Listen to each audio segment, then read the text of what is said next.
Hey guys, welcome back. Hope you're all well. So as you can see, this is a channel update and it's going to be a very informal video just to have a chat with you guys, let you know what's happening with myself, where I've been, what I've been doing, you know, why I haven't been on YouTube for nearly 2 months now. So I just want to first apologise for everyone that watching my videos regularly. Thank you very much, of course, to everyone who sent me a message to ask if I'm okay and, you know, ask where the videos are, and that. Really do appreciate that, and thank you to every single person that sent me a message, whether it be Twitter or YouTube. Really nice of you to do that. Yeah, I've just been away for a couple of reasons really. I mean, being blunt, the main reason was that I was just losing interest in making YouTube videos, and you know, occasionally it does happen with me.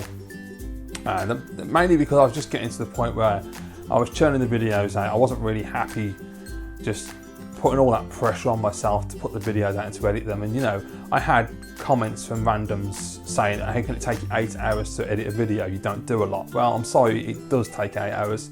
I'm not the fastest editor. I'm new to editing, and quite frankly, if you knew what actually goes into making a video, you wouldn't make a stupid comment like that. Because at the end of the day, it's not a case of just me filming the video, putting it on the computer and then uploading it to YouTube. I have to go in and watch the entire video from beginning to end, so it could be like a 40-minute video, and I have to watch that as I'm going through it and editing it as I go. So I'm going onto Google to get images, I'm tracking down videos, I'm having to put transitions in, I'm having to put the videos overlaid, the photos overlaid, add music, add sound effects, track down the music and sound effects, and it takes me a long time to find the music as well, because I always try and find a piece of music that fits the atmosphere of the video. I don't just throw anything on there. So it does take me a long time because I'm very picky about what I put in the video. So, you know, bollocks to anyone who thinks it doesn't take 8 hours, because it bloody does. You know, it's not as simple as just recording and uploading. But yeah, that was kind of getting on my tits. You know, you get the odd stupid comment, but you know, that's YouTube, it's the internet, I suppose. Other than that, I didn't really have a whole lot to talk about, and I thought, well, there's no point. I've always said there's no point in putting videos up just for the sake of putting a video up. I'm not going to post a video just because, you know, I need to, or I feel like I need to. It's not good for me because my energy won't be in it, and it'll come across on camera, and it won't be good for you because you won't want to watch it. It's not a good viewing experience. And really the only other reason as well, I've had a lot of aggravation recently, and that is from a troll. Now, this troll is Caleb Waller. Some will know him as Ashen Clone.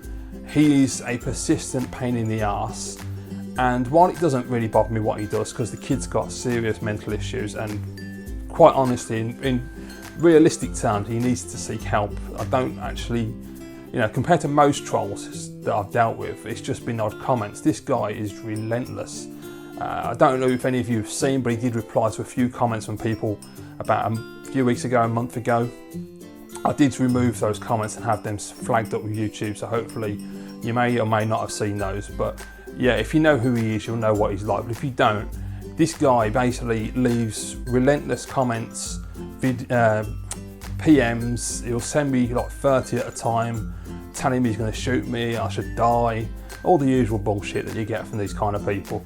He creates multiple channels for myself and other YouTubers that I'm friends with, and on these channels he decides to put videos of men wearing nappies or my American friends' diapers.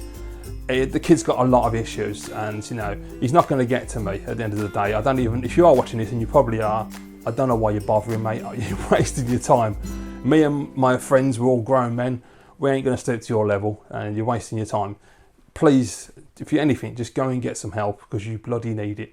Because quite frankly, I cannot understand the mental state that you're in that is making you do this. And you know, the guy's not creating a couple of channels, he's creating a lot of channels under many different names, and he's attacking many YouTubers, and it's quite pathetic. And quite frankly, because of that, not that it actually affects me, but it does make me think, what is the point of continuing making YouTube videos when you have to deal with this kind of bullshit?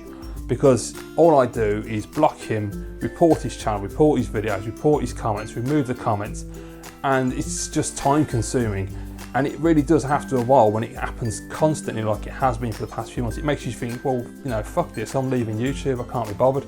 Not because he's won or I'm giving in, I just think I'm a 38-year-old man, I've got better things to do with my time than deal with little pricks like Caleb Waller, you know. So that's the way I look at it. Now, unfortunately, I can't put a photograph of him in the video, which I would do to show you who he is and shame him publicly. Not allowed to do that, because if I do, he'll flag this video for a privacy violation and YouTube will pull the video. So yeah, they're not. That's another thing as well as YouTube. They don't give two shits when you flag things, no matter how offensive it is. And some of the stuff he's been posting, videos, comments, PMs, are very offensive. And yet for some reason YouTube claim it does not violate their policy. Bollocks. I'm sorry, no way. He called one of my friends a paedophile. How does that not violate policy? I think it does. He's posted a video with a thumbnail of my face with a swastika on it. I think that violates policy. He did post a video claiming that I had admitted to murdering another YouTuber. Luckily I managed to flag the shit out of that and it got took down. But it wasn't like I flagged it and it got took down. I had to flag it multiple times. It's disgraceful. I think YouTube, Google, their approach to online harassment and bullying is absolutely disgusting. And for anyone who's not able to cope with this kind of constant harassment, it must be absolutely horrific, and more needs to be done about that. So yeah, Google needs to get their act together big time. I'm sure it's not easy because I'm sure they get thousands if not millions of complaints regularly, like daily or weekly, but it does need to be looked at. So that's the reasons I've not been on YouTube, guys. That's, get all that out of the way. A lot of negativity, a lot of bullshit, but I'm back. I've made this video because I wanted to come back for you guys more than anything, because at the end of the day, I've got a lot of subscribers out there who like to watch my videos regularly, and it's only fair that I continue to make videos for you guys. And obviously, you know, if it was ever affecting me to a level I really couldn't continue, I wouldn't do that. So don't worry about myself, I'm fine. Right, so that's that. I just want to say a massive thank you to everyone who's subscribed to my channel since I've been away as well. I had a lot of great new subscribers coming across to my channel the last 2 months, so thank you very much to anyone who has subbed. Really do appreciate it, especially as there's no new videos been going up, so that's really cool. So the next thing I want to talk about is a small change in the game room. I did mention this a few videos back, but I've had a change. Yeah, over there is where the TV and the consoles are, and you may remember me and my dad made a unit for that about a year ago, and I was going to change that and get some Kallax units from IKEA, which I've done now, and I think it looks really good. It looks really nice, really clean. I've seen a few YouTubers who have got this set up where they have their consoles in Kallax units, so you have each console in an individual cube, and it looks brilliant. Yeah, it's a really nice layout. Bit of a pain in the arse to hide wires, but very happy with the way that's turned out, so I think it looks a lot nicer, and it brings the TVs up to a higher level as well, which makes it a lot easier for me to see the screens at eye level. Next up, things I've been buying. Now, I haven't really bought a lot, I'll be honest with you. I've only bought a couple of things, and starting with a new console. Not really a new console, had it multiple times, and you'll know what I've got a bit of a love-hate relationship with this console, but it is the PlayStation 2. Yeah, I picked up one a few months back now, it's ages ago. I can't remember when it was that long ago. But it's a really nice condition, box console, really great, very happy with that. And I've gone and picked up a few games as well. So I've picked up like Tekken Tag Tournament, one of my favourite launch titles, Smuggler's Run, another one of my absolute favourite launch titles. And I've got Smuggler's Run 1 and 2. It's one I always bang on about because it's such a great title. Definitely needs a third game. Time Splitters, Quantum of Solace. I got Rise to Honor, which is a Jet Li fighting game, which is a bit weird because you have to use the sticks to fight. Having a little difficulty getting used to that one. I got 24 the game, which I really like. Great third-person shooting game, and very good game version of the fantastic TV show. So yeah, love that game. Cold Winter, an amazing first-person shooter, which is one I've talked about in the past, which I completed for the first time a couple of years ago. And while graphically it's average, the gameplay is really solid, and the story is what really sells the game. It's really, for the generation, they did a fantastic job with the storytelling. I highly recommend Cold Winter. I got Red Faction 1 and 2, which are alright shooters. Unreal Tournament, which is the classic. I love, when it comes to multiplayer shooting, Unreal and Quake, that's the kind of playing I like to do. That's the games I like to kind of play off. My speech is gone. Ridge Racer 5, SSX Snowboarding. So just, you know, a few average games, but I'm trying to get as many like basically exclusives because I've got an Xbox and that's my console of choice for that generation. So, you know, I've always had a back and forth with the PS2, but there are games I enjoy playing on it, so I just thought I'd get one, you know, see how it goes. Next up, we've got some retro stuff. So I picked up my first Sega Genesis game, nothing particularly amazing. It is Sonic the Hedgehog, the first game. Great game, by all means, obviously, but, you know, very standard, you know, there's millions of them out there. And it is the black label copy as well, not for resale, because I refuse to get that. I've got to have the black label, the retail release. Yeah, it's still a great game. Still haven't managed to finish it, but I'm determined to. You know, I get further every time I play it, but it's a cracking game. I picked up one Super Nintendo game, which is brilliant because it is one of my favourite Super Nintendo games of all time, and it's one I've been trying to get since I started getting back into the US SNES. So for months now I've been checking eBay, and haven't had much luck, if I'm honest. A lot of them are not in a good enough condition, and so I thought, you know what, I'm just going to keep waiting. And then this copy came up, and it is Street Fighter 2 Turbo, and the condition is fantastic. When it arrived, it was still in the plastic, it was only open one end. The seller said on the description on eBay that he'd bought it brand new and only played it a handful of times. So I believe him because it's absolutely immaculate. I was really chuffed when this arrived. I paid a little bit more than I was expecting to pay for it, but to be honest, the way it is at the moment, the market is going up and up. So you've just got to accept that. If you want the better condition, you have to pay the extra money. And I was well willing to do that because it is Street Fighter 2 Turbo, and as I say, one of my favourite Super Nintendo games. It's just a classic. I mean, for me, Street Fighter has never been as good as it was in Street Fighter 2. You know, I've dabbled with number 3. I've never really got into number 3, but I know it's not more technical. Number 4, I just do not like whatsoever. And number 5 looks like more of the same with more terrible new characters. So, yeah, Turbo is great.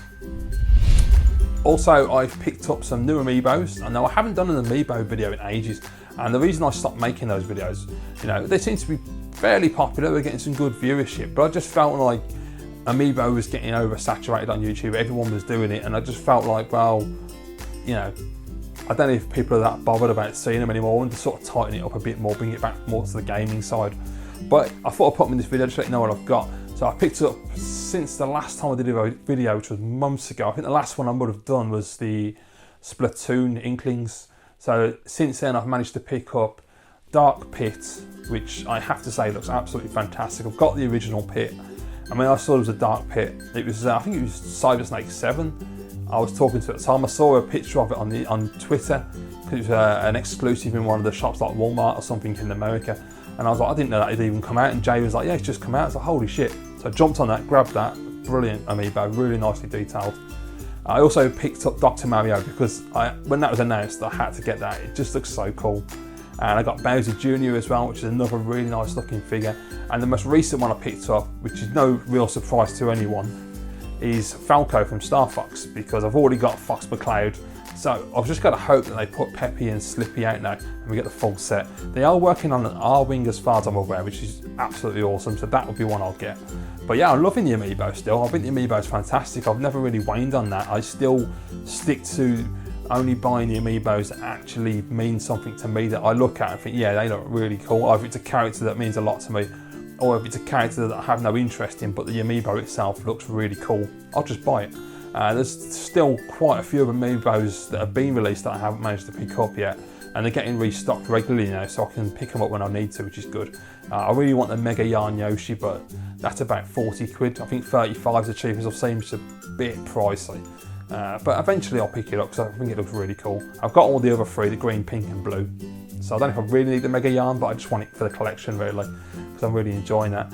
And there's the new one that's been announced, the Zelda, I'm not very good with Zelda. I can't remember which one. The one that's getting HD remake on Wii U, it's just been announced. And it's the Zelda Wolf amiibo. Man, that looks so cool, so I'm definitely going to be picking that. Or Link Wolf, sorry. I get confused with the whole bloody franchise. But yeah, the Link Wolf one, I want that amiibo, that's going to be sweet. So yeah, that's really all the retro stuff and current gen figures I've been buying. Other than that, I'll tell you what I've been playing. You know, that's always a good thing, isn't it? So I've been playing a few games since I've been off YouTube, and the first game I've been playing was Rise of the Tomb Raider for the Xbox One. And I've got to say, I really enjoyed it. It's a great game. If you like the first Tomb Raider that came out, I think 2013, you're going to love Rise of the Tomb Raider because it's essentially more of the same. It is more skewed towards tomb raiding and hunting and exploring the environment than it is the action, balls to the wall, murder fest that the first game was.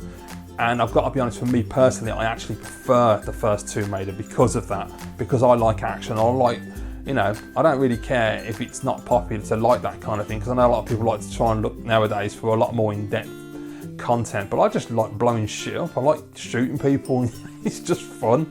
So the original Tomb Raider is more for my style, But I really liked Rise of the Tomb Raider. Graphically, it looks absolutely gorgeous. Some amazing environments. The puzzles weren't too difficult. There's only one puzzle I got stuck on, and when I found out how to do it, I realised actually it wasn't that hard at all. It was just that my brain doesn't work well with puzzles. I always have a mental block as soon as I'm presented with one. And then if I take a couple of minutes, I can usually figure them out, but this one stumped me. But yeah, it's great. I mean, the one thing that stood out was the one sound effect when you're walking through the forest in the snow and you get that snow crunching as she's walking across it. It's just so cool. It's a really, really solid game, and you know, I would say if you haven't gone and got a new console for this generation and you like Tomb Raider, the last one, I would highly recommend getting an Xbox One at this point, because it's another year until it comes to PS4. So it's well worth getting an Xbox One for it. I think it's a system seller. It's a really, really solid game all the way through. The story was really good as well. I've seen some reviews where they weren't impressed with the story. I actually quite liked it. I thought it was well executed. Lara Croft is developing. The cutscenes are ridiculous. You know, the faces on the characters nowadays in these games, they're just so realistic, so cinematic. It's just, yeah, it's brilliant. Really thoroughly enjoyed the whole game. I only got frustrated right near the end, because there's a lot of moments in Rise of the Tomb Raider that are very reminiscent of Uncharted 2. And there's a moment at the end, near the end, no spoilers, but it involves a helicopter. So if you've played it, you'll know what I mean. And it was like the Lazarevich fight in Uncharted 2, you're running around in a circle. And I really lost my shit with that bit. It really angered me to a point where I just went, screw it, and I had to lower the difficulty because I was just getting so frustrated dying over and over again, which was a real shame. But other than that, it was great. I really enjoyed the game. Thoroughly recommend it. So that's Rise of the Tomb Raider. I did pick up Halo 5, but I sold it the same day I got it because it was crap. I did not like it one little bit. And you know, I am a competent gamer. I've played games since I was very young, since I was about 8 years old, roughly. About 85 I started playing games. And I've never, all these modern games I don't really have problems with. You know, I get stuck now and again, but I always manage to get through it. Halo 5, I couldn't even get past the first part of the campaign. It was relentless. You were completely and constantly outgunned, and it was essentially multiplayer. It was not a campaign. It felt nothing like a Halo campaign, and so I hated the game. And I thought, you know what? I'm a grown man. I don't have to sit here and try and just force myself through this game. I can just sell it and get rid of it, because you know, I'm not going to waste my time with a game that just angers me and makes me want to throw the controller. What's the point of that? So then I bought Call of Duty Black Ops 3 thinking that was going to be decent, and again, same thing. I got through quite a few levels on that, actually did quite well. And then I got to one section, it was just relentless. And I don't like that multiplayer style of gameplay where you've got to run as fast as you can, you've got to be constantly on the move, you constantly got your eyes everywhere, and it's just twitchy, and I don't like that kind of gameplay. So I've learnt my lesson. Stick with games that I actually know I'm going to enjoy and that appeal to me, instead of just trying to like games that other people like. You know, it's a shame, because Halo has been one of the best franchises I've ever played. I thoroughly enjoyed the franchise. I mean, looking back now, Combat Evolved is the best one, Reach is my second favourite, and then probably Halo 2. Halo 3 was okay, I wasn't that impressed. I really didn't like Halo, I thought it was boring as hell. I've never played ODST, which I've heard mixed reviews about, so one day I'll play that. But yeah, Halo 5, very disappointing. Call of Duty Black Ops 3, I should have known better, but it was very disappointing as well. So yeah, those were a waste of money. Other than that, what else have we been playing? Yeah, I'm currently trying to play through Quantum of Solace, the James Bond game on the PS2.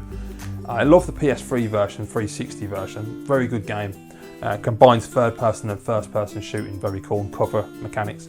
But the PS2 game is just a straight up third person cover game. And actually our good friend Matt, Soulfunk Retro, is one of the people that actually worked on the game. He did the art for the game, which is really cool. And I actually really like it. I think it's a really solid game. The controls are a bit wonky, and I had to alter the control scheme because I was finding it quite difficult. It's because of the aiming as well, because it tries to make you use the precise aim, and that just frustrated me. So I was just using like from the hip shooting more than anything. It seemed to work better. But yeah, lovely looking game for a PS2 game as well. Very nice graphically, and I'm having a lot of fun with that. So I'm going to try and complete that one. Then I've been playing a few PS3 games as well recently. So I started out.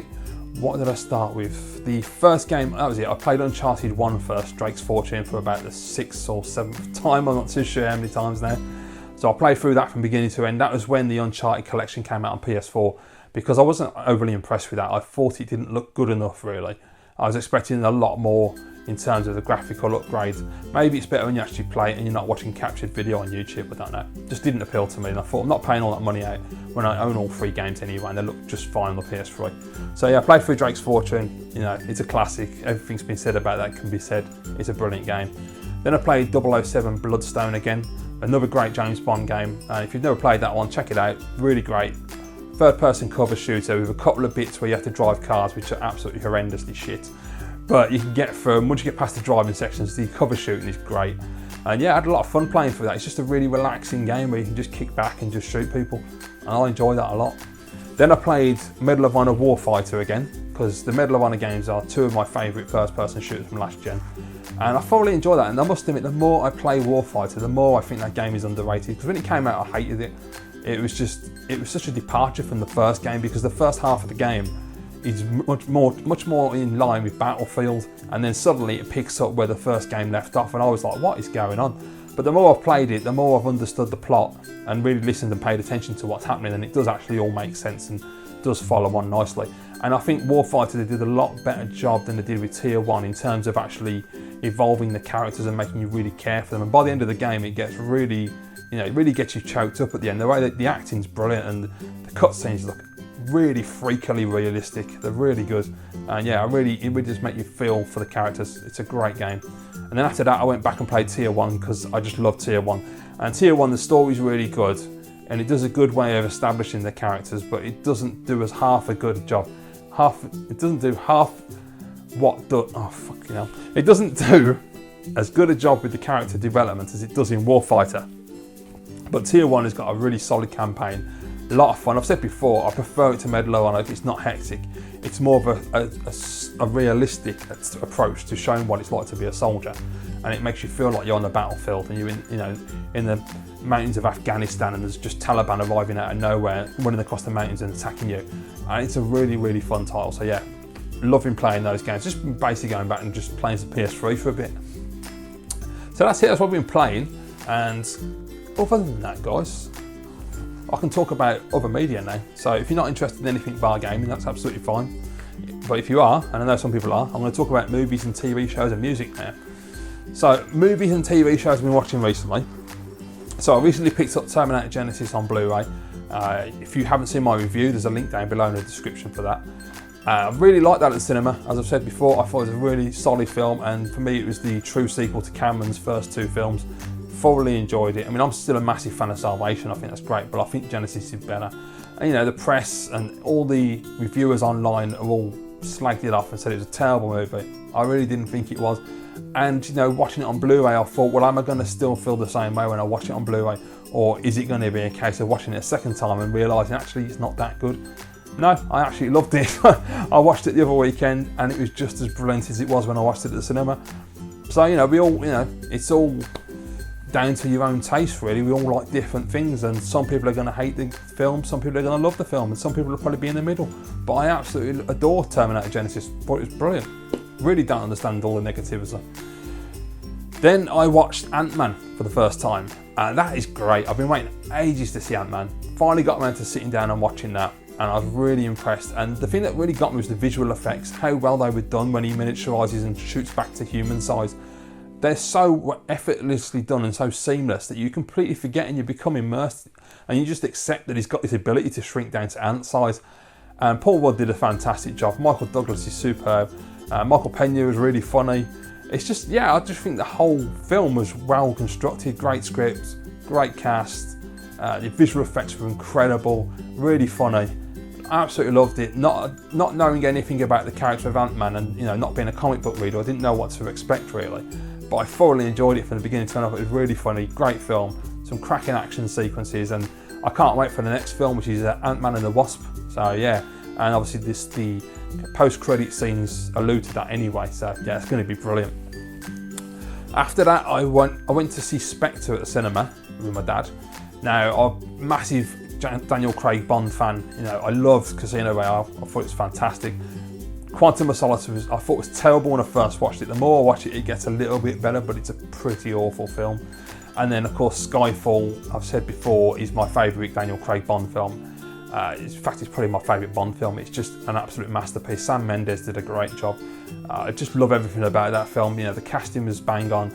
The script is really sharp and witty. There's a brilliant relationship between Bond and M, sorry, which I've really liked a lot of, especially at the end. The Skyfall section at the end was just incredible, and Javier Bardem's villain was just, yeah, absolutely spectacular. So, you know, Skyfall's a real high point for myself, and going into Spectre I was thinking, is this film going to live up to Skyfall? Is it going to be as good as, or is it going to be better?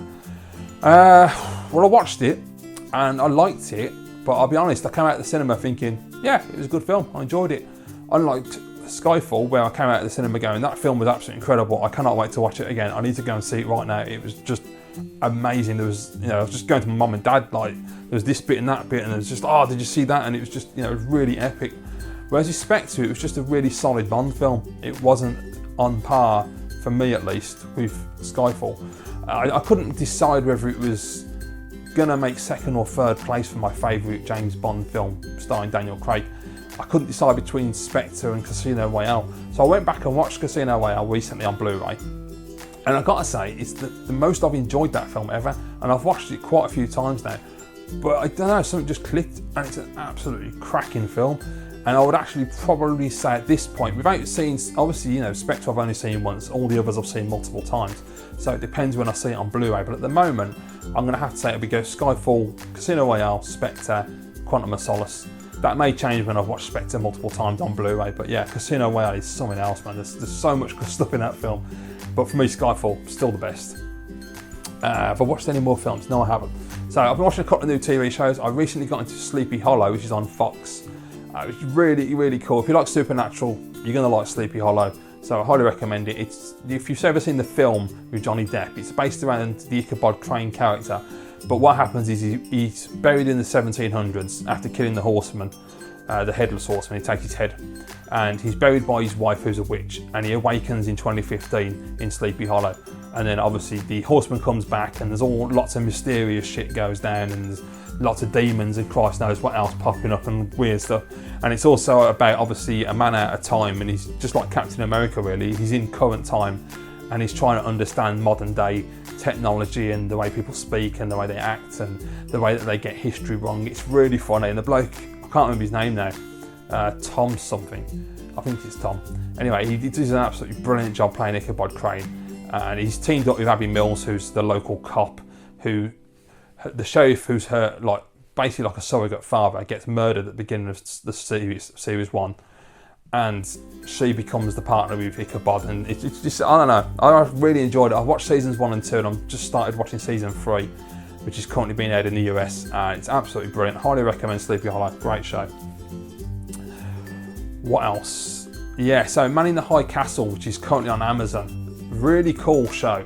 I watched the pilot back at the beginning of the year when that got released, and I was really excited to see what was going to happen, so I'm glad it finally came out.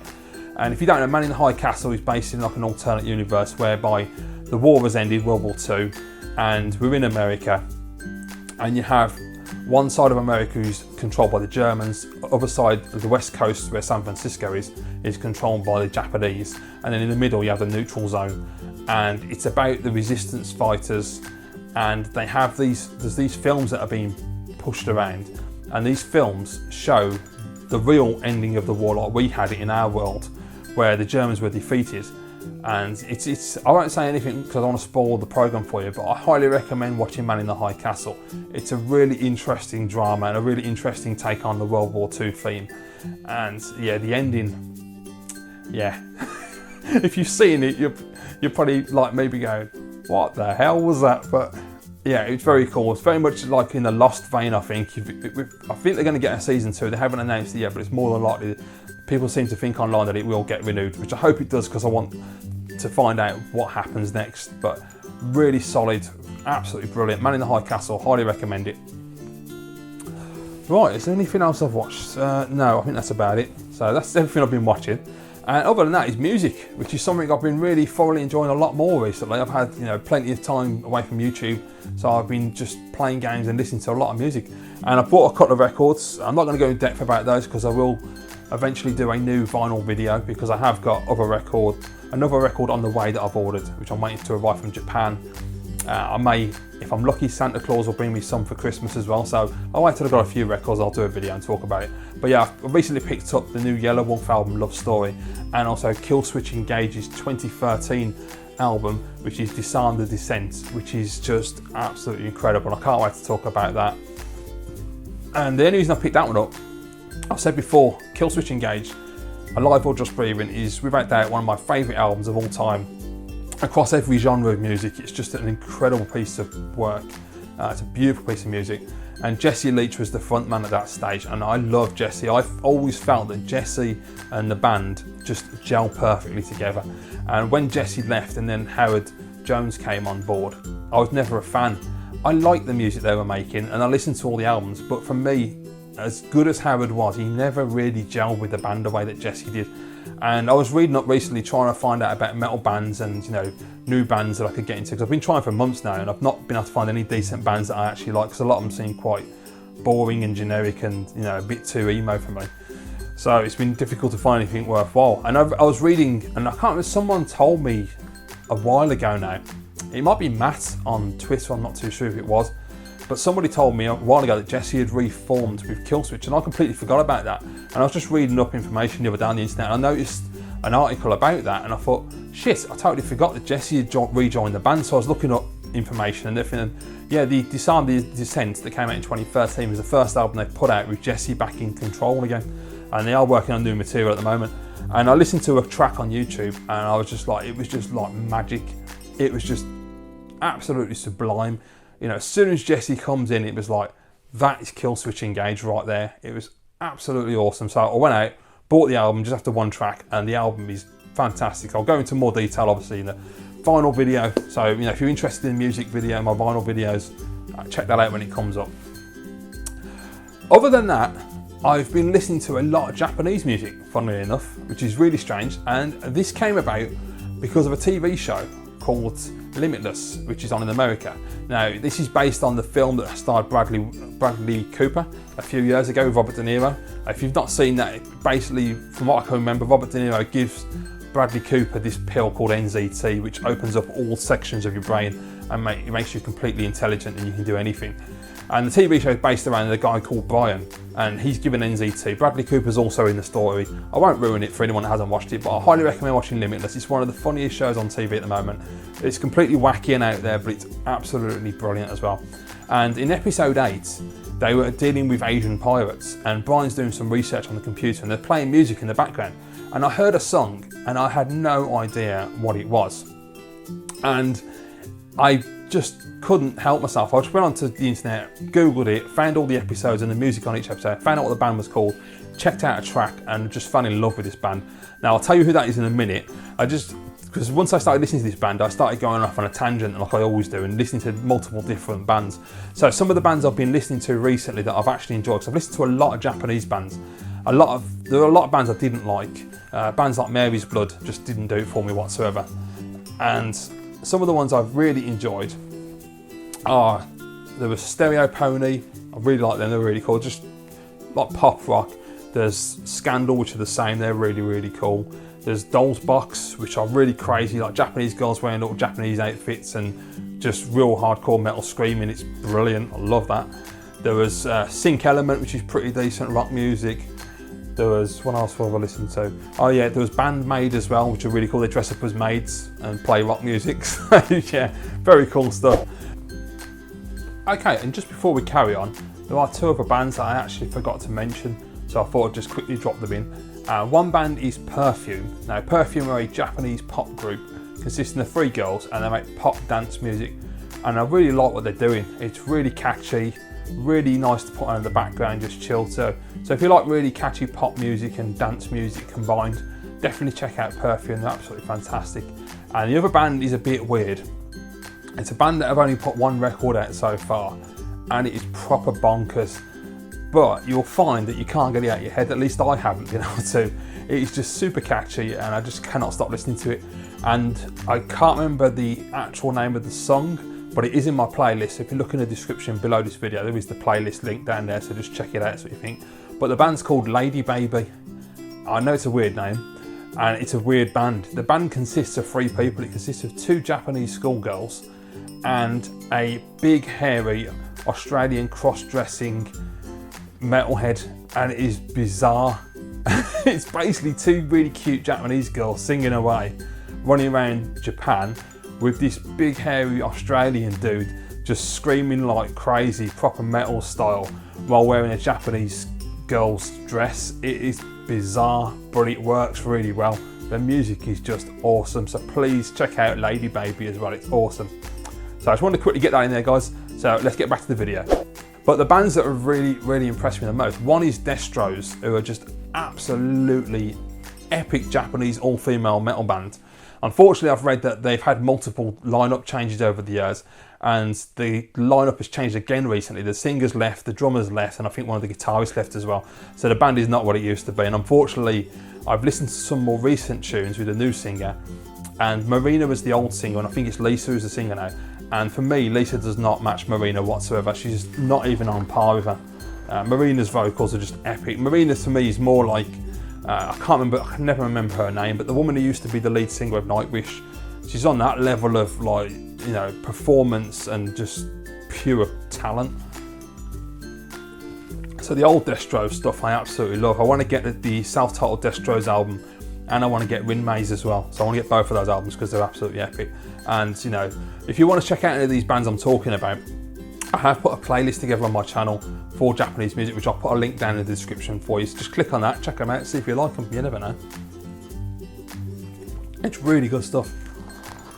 So yeah, so that was Destro's. And then the next band is the band that I found through the program Limitless, and that is Baby Metal. Baby Metal are the most incredible thing I've heard in years. They are so awesome. If you don't know who they are basically, there's a band called the Kami Band, and the Baby Metal girls are 3 Japanese teenagers who front the band, and you've got Sue Metal who does the singing, and you've got the 2 girls who do the dance routines with Sue. I can never remember their names. And they do little backing vocals as well. And it's basically a fusion of heavy metal and J-pop, Japanese pop music. It's the most incredible thing you will ever hear. It seems like it can't work, but the production, the way the songs are put together is just absolutely incredible. They mix multiple different genres in every song, and it just works perfectly. It's just so well done. And some of my favourite songs at the moment are, apologies for my crap Japanese, but Midget Sune, which is an amazing, really upbeat, intense track. There's my favourite one is Doki Doki Morning, which is just an incredible song. It has this really cool dance beat. It has amazing guitars and drums and all the great metal stuff. Amazing pop vocals from Sue, who's an incredible singer. And it's really funny because you watch the video, and obviously I don't know what they're saying because it's in Japanese, and it's quite intense and it's got that metal edge, and, you know, and it really seems quite serious. But then I went online and read the lyrics in English, and basically the song, apparently Doki Doki is a Japanese way of it means like heartbeat basically. And from what I can gather, the song is about a schoolgirl being late for school and the heart's beating fast. And it's just so weird because when you hear the song, you just cannot put those lyrics with that song. It's bizarre. But yeah, Baby Metal are absolutely incredible. The main song is the one I heard on Limitless, which is Give Me Chocolate, which is absolutely fantastic. But they also have another song as well where I don't know how to pronounce it, so I won't even try. But it drops off halfway through into some like really gutter, gritty hip hop, and then it just zooms back out into the most raucous, roaring metal, and it's just insane. They've got a song where they just drop some summery, chilled out reggae in the middle of it, and it just works. It's not like a lot of times where they'll mix things together and it just doesn't make sense. It just feels right. The production levels are absolutely stunning, and I've seen a few videos of their live concerts, and the crowds are insane. I mean, you're talking thousands of people turning out to watch these 3 young girls in this band, and it's phenomenal. It really is. Baby Metal are mind-blowing. I'm about 2 years behind now because apparently they've been around for quite a while. But yeah, I've been absolutely blown away. I've been listening to the album constantly. They're just an absolutely fantastic band. So if you've never heard Baby Metal, which you probably might have done, but if you haven't, please check them out. Check out my playlist down in the description. They are fantastic. Yeah, so that's it really, guys. That's all I've been doing recently. So there's been a few things going on. You know, I've had a few things to play, watched a few things, bought some amiibos, bought some games, listening to a lot of music, which is always a great thing because music's important, especially to me. It's one of the most important things. So yeah, so thank you again, guys. I really appreciate you sticking with me. Thank you to anyone who's subscribed recently, of course. And I will be back with more videos. I don't know when, but they won't be too long now. I will be posting more regular videos. Yeah, I just thought it was about time that I really made a video and said hello and let you know what's going on. So hope you're all well, guys. If we don't hear from me over the Christmas period, because we're only 2 weeks away from Christmas now, I hope that you all have a fantastic holiday, a fantastic Christmas with your family and friends, and you know, you get some great presents, lots of great food, but most importantly, you get to spend time with your loved ones. So yeah, Merry Christmas, guys. Thank you very much, and I will see you next time.